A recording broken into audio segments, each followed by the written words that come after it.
Bismillahirrahmanirrahim. Nahmaduhu wa nusalli ala rasulihil karim, amma ba'd. Insyaallah pada kesempatan ini kita akan melanjutkan kembali pembacaan kitab Ihya Ulumuddin.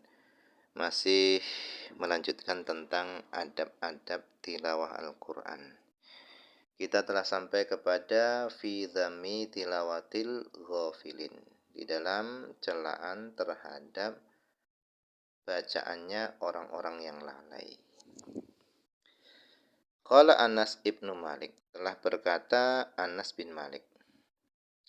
Beliau mengatakan rubbatalin lil Qur'an wal Qur'anu yal'anhu. Rubbatalin lil Qur'an, betapa banyaknya talin orang yang membaca lil Qur'an, Al-Qur'an. Betapa banyaknya orang yang membaca Al-Quran, wal Quran, sedangkan Al-Quran itu yal'anhu, melaknat dia sendiri.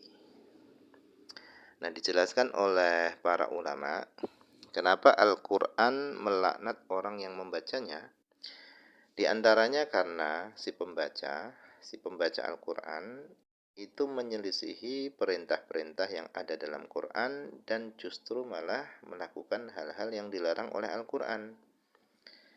Misalnya dia membaca ayat-ayat tentang diharamkannya riba, tetapi dia sendiri adalah pelaku riba, maka dia dilaknat oleh Al-Quran sendiri. Misalnya lagi dia membaca ayat-ayat tentang haramnya kezaliman, tetapi ternyata dia sendirilah yang melakukan kezaliman.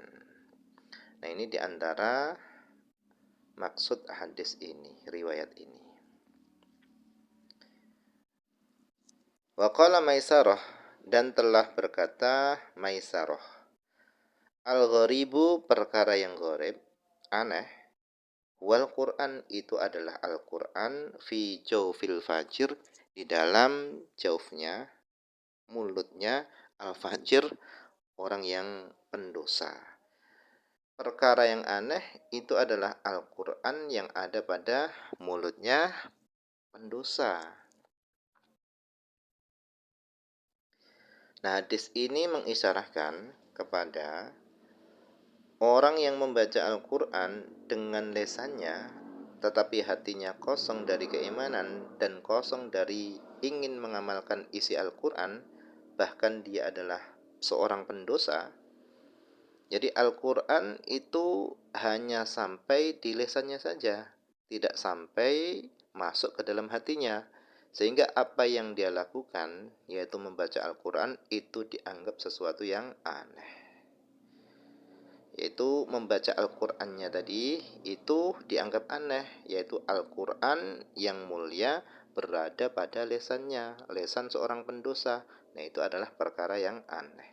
Al-gharibu, adapun perkara yang aneh, wal Quran, itu adalah Al-Quran, fi jawfil fajir, di dalam hatinya al-fajir, yaitu seorang pendosa.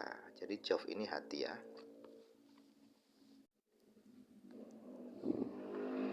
Kemudian waqala Sulaiman ad-Darani, telah berkata Sulaiman ad-Darani, kata beliau, az-zabaniyatu, adapun malaikat zabaniyah itu asra'u, itu lebih cepat menyiksanya, lebih cepat menyiksa ila hamalatil Quran, kepada para pengemban Al-Quran. Alladzina ya'sunallah, yaitu para pengemban Al-Quran yang bermaksiat kepada Allah. Minhum, dari mereka, dari para pengemban Al-Quran tadi, ila abadatil authan, ketimbang para penyembah berhala. Jadi lebih cepat menyiksa kepada para pengemban Quran daripada kepada para penyembah berhala. Hina asawullah, ketika mereka bermaksiat kepada Allah ba'dal Quran, setelah Al-Quran. Jadi malaikat zabaniyah itu lebih cepat menyiksa kepada orang-orang yang mengemban Quran daripada para penyembah berhala. Kenapa? Karena para penyembah berhala, mereka itu bermaksiat tanpa ilmu dan tanpa iman kepada Allah. Sementara para pengemban Quran, mereka bermaksiat bersama mereka itu tahu tentang haramnya bahkan mereka beriman kepada Allah. Artinya mereka sengaja menantang Allah SWT. Maka ya layak dia disiksa lebih dahulu daripada para penyembah berhala.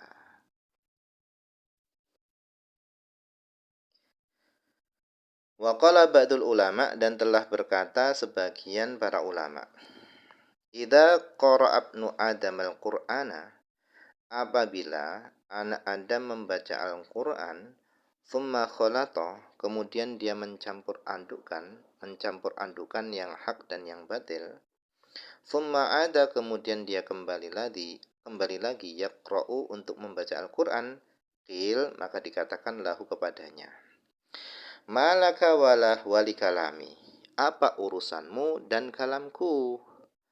Kamu membaca kalamku, wa anta mu'ridun anhu, sedangkan kamu berpaling anhu, dari kalamku. Wa qala Ibnu Rimmah, dan telah berkata Ibnu Rimmah, kata beliau, nadimtu, aku menyesal, alastidhari, atas menghafalnya aku Al-Qur'an. Jadi beliau menghafal Quran itu menyesal. Kenapa? Li'annahu, karena balaghani, telah sampai kepadaku, anna, bahasanya, anna ashabal Quran, bahasanya para pengemban Al-Quran itu yus'alu, mereka akan ditanyai, amma, tentang sesuatu, yus'alu anhu, yang akan ditanya anhu, tentang perkara tadi, al-anbiya'u, para nabi, yaumal qiyamah, pada hari kiamat. Jadi kata Ibnu Rimmah, kata beliau, aku menyesal karena aku telah menghafal Quran. Kenapa? Karena telah sampai riwayat kepadaku bahwasannya para pengemban Al-Quran itu akan ditanya tentang perkara-perkara sebagaimana pertanyaan tadi ditanyakan kepada para nabi. Artinya ini berat. Nah, kenapa demikian? Karena pengemban Quran itu secara kedudukan itu sama dengan kedudukannya para nabi.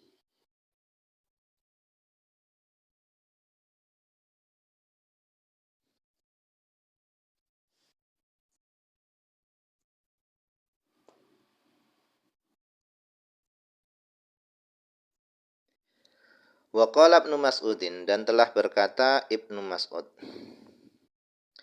Telah berkata Ibnu Mas'ud, yang bagi, beliau mengatakan hendaknya, lihamil Quran, hendaknya pengemban Al-Quran, itu yu'rofa, dia bisa dikenali, bilailihi, dengan malam harinya, idzan nasu yanamun, ketika manusia ini pada tidur. Ketika manusia pada tidur, hendaknya dia bangun malam. Wa binaharihi, dan hendaknya bisa dikenali, siapa pengemban Quran tadi, bisa dikenali binaharihi, dengan siang harinya, idzan nasu yuftirun, ketika manusia itu yuftirun, yaitu ketika manusia ini berbuka puasa, artinya enggak berpuasa. Jadi hendaknya pengemban Quran itu bisa dikenali di siang harinya dengan berpuasa ketika manusia tidak berpuasa. Wa bihuznihi, dan dengan sedihnya, bisa dikenali dengan sedihnya, idzan nasu yafrahun, ketika manusia itu pada bergembira. Wa bibukaihi, dan dengan tangisannya, idzan nas yadhakun, ketika manusia itu pada tertawa. Wa bisumtihi, dan bisa dikenali dengan diamnya, idzan nasu yakhudun, ketika manusia pada banyak berbicara. Ketika manusia banyak berbicara, hendaknya dia banyak diam. Wa bi khusyu'ihi, dan hendaknya pengemban Quran itu bisa dikenali dengan khusyuknya, diamnya, tenangnya dia, idzan nasu yakhtaluna, ketika manusia ini banyak bertingkah. Jadi hendaknya ahli Quran, yaitu para pengemban Quran, itu hendaknya berbeda dengan kebanyakan manusia. Ketika manusia lelap dalam tidur mereka, hendaknya dia bangun malam, baca Quran panjang-panjang. Ketika manusia tidak berpuasa pada siang hari, hendaknya dia berlapar-lapar, berhaus-haus dengan puasanya. Ketika manusia bergembira, hendaknya dia bersedih, dan seterusnya dan seterusnya. Wayam bagi dan hendaknya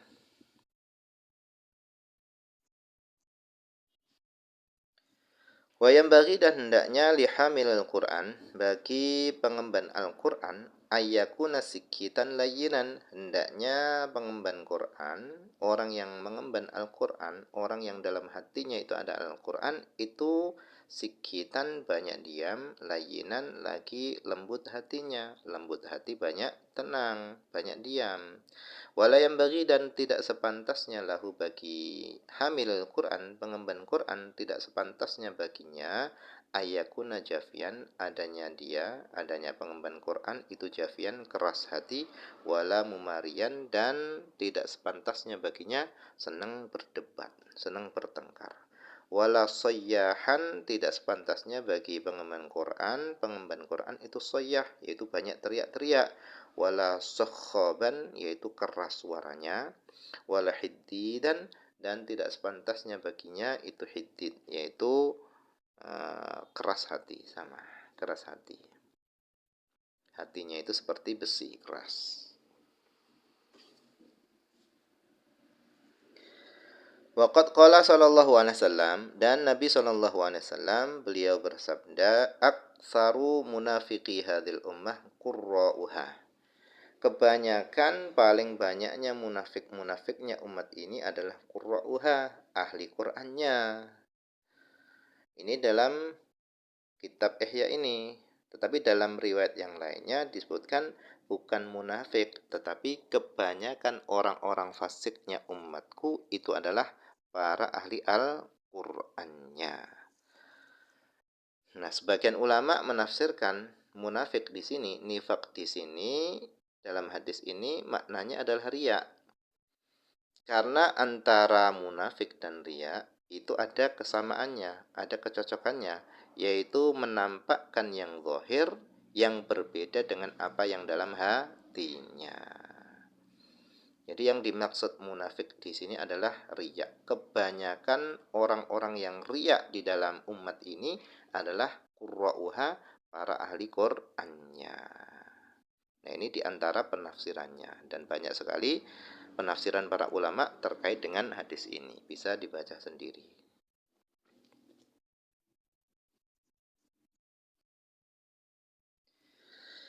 Waqala sallallahu alaihi wasallam, dan Nabi sallallahu alaihi wasallam beliau bersabda, Iqra'il Qur'ana, bacalah Al-Qur'an.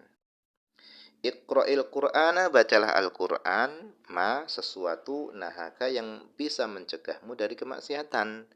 Bacalah Al-Qur'an, bacalah sesuatu yang bisa mencegahmu dari kemaksiatan. Fa illam yanhaka, jika sesuatu tadi tidak bisa mencegahmu dari kemaksiatan, falasta taqra'uhu, maka kamu bukanlah orang yang membaca Al-Qur'an. Jadi kalau Al-Qur'an itu tidak bisa mencegahmu dari kemaksiatan, maka kamu dianggap tidak membaca Al-Qur'an. Jadi menuntut kepada kita bahwasanya Al-Qur'an selain kita baca, kita harus mengamalkan isinya Al-Qur'an. Larangannya kita jauhi, apa yang diperintahkan kita kerjakan. Kalau enggak, maka akan dikatakan kepada kita, lasta taqra'uhu, kamu bukanlah orang yang membaca Al-Qur'an. Wa qala sallallahu alaihi wasallam, dan Nabi sallallahu alaihi wasallam beliau bersabda, man ma amana bil Qur'an man istahalla maharimahu. Ma amana bil Qur'an, tidak beriman dengan Al-Qur'an, man orang istahalla yang dia menganggap halal, maharimahu hal-hal yang diharamkan oleh Al-Qur'an. Ini dalam hadis seperti ini. Tetapi menurut para ulama, kebanyakan para ulama, orang yang menghalalkan apa-apa yang Allah haramkan, apa-apa yang Allah haramkan di dalam Al-Quran, maka hukumnya adalah kafir. Jadi kebanyakan para ulama mengatakan bahwasanya orang yang menghalalkan apa yang Allah haramkan di dalam Quran, hukumnya dia adalah kafir. Wa qala ba'du salaf, dan sebagian salaf mengatakan, innal abda, sesungguhnya seorang hamba, la yaftatihu, benar-benar dia membuka suratan, satu surah, fatusalli alaihil malaikatu, maka bersalawat alaihi, atas orang tadi, al malaikatu, para malaikat, hatta bersalawatnya tadi sampai yafrugha minha, sampai dia selesai, minha, dari membuka surat tadi. Wa innal abda, dan sesungguhnya ada seorang hamba lagi, la yaftatihu, benar-benar dia membuka suratan, satu surah, fatal anuhu hatta yafrugha minha, kemudian para malaikat atau surah tadi melaknatnya sampai dia selesai dari membaca surah tadi. Faqila lahum, maka dikatakan kepadanya, kepada ba'du salaf tadi, wa kaifa dzalik, kenapa demikian?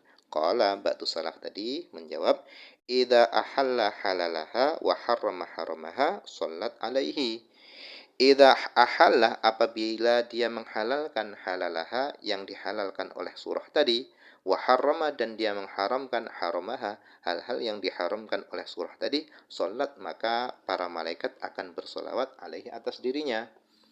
Wa illa, kalau enggak, kalau dibalik, dia mengharamkan apa yang dihalalkan dan menghalalkan yang diharamkan, maka surat atau malaikat tadi akan melaknatnya. La'anathu. Wa qala ba'dul ulama, dan telah berkata sebagian ulama, innal abda, sesungguhnya seorang hamba, la yatlul qur'ana, benar-benar dia membaca Al-Qur'an, fayal anu nafsah, maka dia melaknat dirinya sendiri, wahwa ya la ya'lam, sedangkan dia enggak sadar, dia enggak tahu. Jadi sebagian ulama mengatakan sesungguhnya ada seorang hamba yang benar-benar dia membaca Al-Qur'an, kemudian tanpa dia sadari dia sedang melaknat dirinya sendiri. Yaqra, dia membaca, ala laknatullah ala zalimin, ketahuilah laknat Allah atas orang-orang yang zalim. Dia membaca ayat ini, wa huwa zalimun nafsah, sedangkan dia adalah orang yang menzalimi dirinya sendiri. Nah, dia melaknat dirinya sendiri. Ala laknatullah ala zalimin, ketahuilah laknat Allah ke atas orang-orang yang berbuat zalim. Wa huwa, sedangkan dia yang baca Quran itu minhum, termasuk orang-orang yang zalim. Jadi tanpa dia sadari dia melaknat dirinya sendiri. Begitu juga yang lainnya. Kalau dia pelaku riba, dia melaknat riba, ayat tadi melaknat riba, sebenarnya dia sedang melaknat dirinya sendiri. Ala laknat Allah alal kadhibin, orang yang dusta, dan seterusnya. Nah, mungkin saja dulu yang bisa dibaca pada kesempatan ini. Semoga ada manfaatnya.